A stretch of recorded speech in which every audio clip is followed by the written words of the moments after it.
excuse me. This is Ian Langwald. Excuse me. Just clearing my expression here.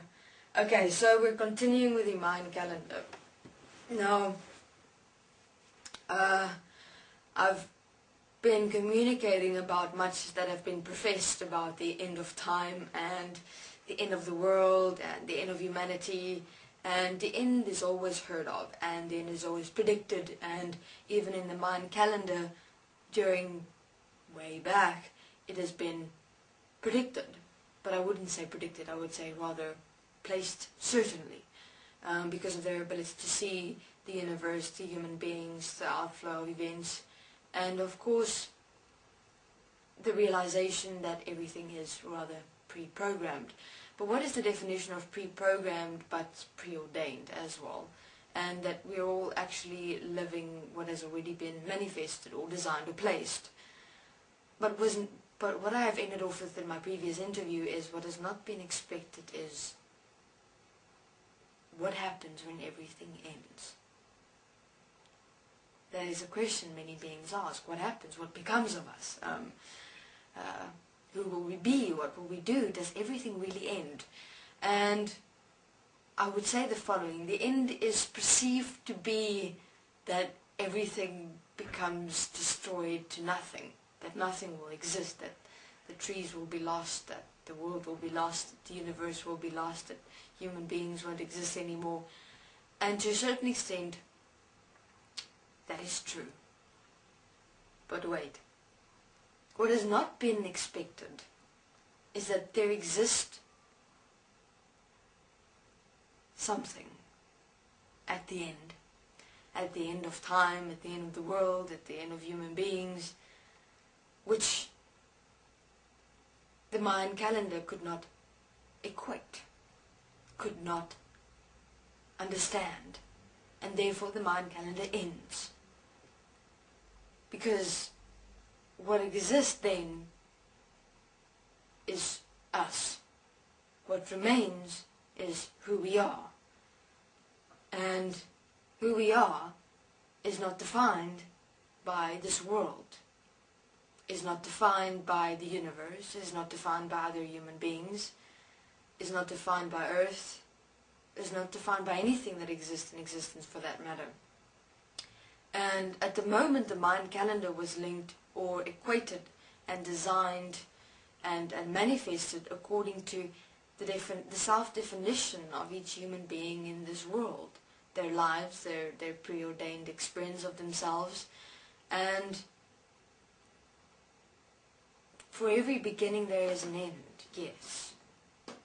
But who we are is the beginning and is the end. Fascinating. And the Mayan calendar, for that matter, in terms of the 2012 prediction, what is that prediction but the end of the beginning? And the end of what we have designed and allowed ourselves to participate in this world as preordained, pre-programmed mind consciousness systems, which is what we've allowed and accepted ourselves to become. And it's not only us, it's everything, because we're in it, we're as it. And basically the end the Mayan calendar predicts is the end of this pre-programmed mind consciousness existence. But what is the end is completely not understood. It means the end of what we all in entirety have accepted and allowed, the end of much things. But it doesn't mean the end all, it doesn't mean the end. Or maybe it will, we don't know. No, we actually do, because I know I'm here, and I'm not defined by anything or anyone, so whatever happens, I remain.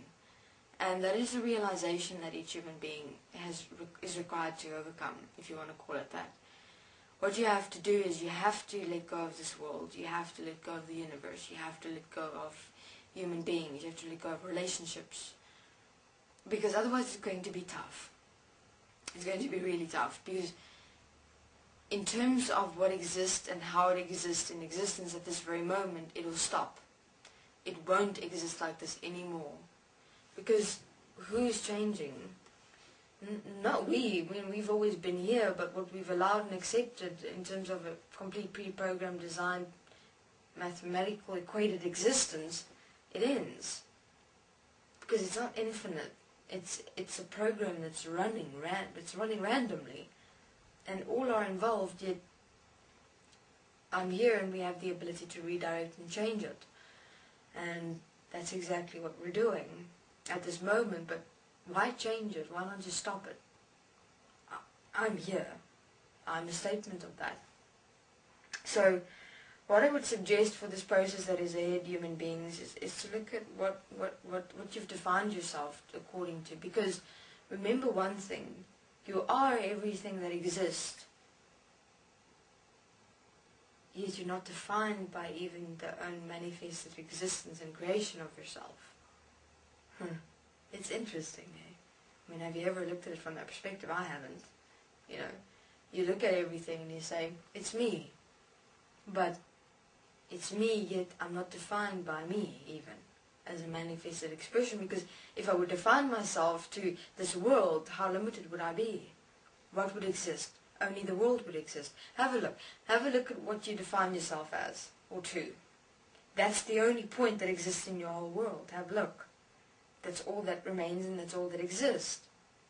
And human beings seem to fear to give such things up to which they've defined themselves as, because they think they'll have nothing, they'll be nothing. That's sad, because you are already nothing, because you've defined yourself to one singular point or one singular manifestation in this world. So human beings, what I wanted to say is that it hasn't been expected that it's the same thing about death. You know, not many beings would believe that there exists something after death, yet there does. That there exists something after an end, yet there does. And I'd say that is what we're required to find out, right? What exists at the end. What exists as the Mayan calendar predicts 2012, the end. I'm here, so let's find out. Thank you very much. This is Ian Langold.